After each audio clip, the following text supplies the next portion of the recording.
Então Jesus, respondendo, tornou a falar-lhes em parábolas, dizendo: O reino dos céus é semelhante a um certo rei que celebrou as bodas de seu filho.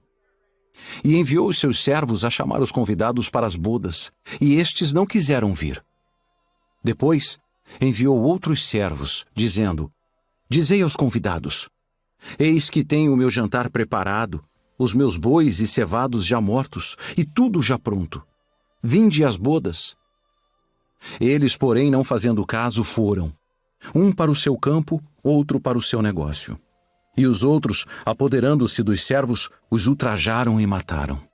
E o rei, tendo notícia disto, encolerizou-se e, enviando os seus exércitos, destruiu aqueles homicidas e incendiou a sua cidade.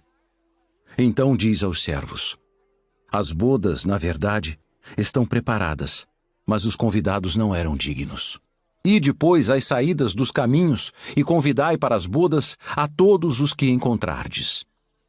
E os servos, saindo pelos caminhos, ajuntaram todos quantos encontraram, tanto maus como bons, e a festa nupcial foi cheia de convidados. E o rei, entrando para ver os convidados, viu ali um homem que não estava trajado com veste de núpcias.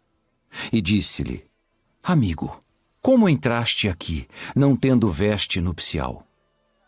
E ele emudeceu. Disse então o rei aos servos: Amarrai-o de pés e mãos, levai-o e lançai-o nas trevas exteriores. Ali haverá pranto e ranger de dentes, porque muitos são chamados, mas poucos escolhidos. Então, retirando-se os fariseus, consultaram entre si como surpreenderiam alguma palavra, e enviaram-lhe os seus discípulos com os herodianos, dizendo: Mestre, bem sabemos que és verdadeiro, e ensinas o caminho de Deus segundo a verdade, e de ninguém se te dá, porque não olhas a aparência dos homens. Dize-nos, pois, que te parece? É lícito pagar o tributo a César ou não? Jesus, porém, conhecendo a sua malícia, disse: Por que me experimentais, hipócritas? Mostrai-me a moeda do tributo. E eles lhe apresentaram um dinheiro, e ele diz-lhe: De quem é esta efígie e esta inscrição? Dizem-lhe eles: De César. Dai, pois, a César o que é de César, e a Deus o que é de Deus. E eles, ouvindo isto, maravilharam-se, e deixando-o, se retiraram.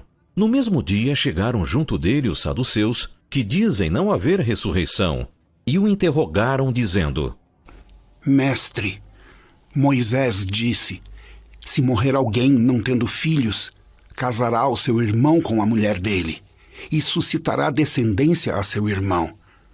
Ora, houve entre nós 7 irmãos, e o primeiro, tendo casado, morreu, e não tendo descendência, deixou sua mulher a seu irmão. Da mesma sorte, o segundo e o terceiro, até o 7º. Por fim, depois de todos, morreu também a mulher. Portanto, na ressurreição, de qual dos 7 será a mulher, visto que todos a possuíram? Errais, não conhecendo as Escrituras, nem o poder de Deus. Porque na ressurreição nem casam, nem são dados em casamento, mas serão como os anjos de Deus no céu. E acerca da ressurreição dos mortos, não tendes lido o que Deus vos declarou, dizendo: Eu sou o Deus de Abraão, o Deus de Isaque e o Deus de Jacó? Ora, Deus não é Deus dos mortos, mas dos vivos.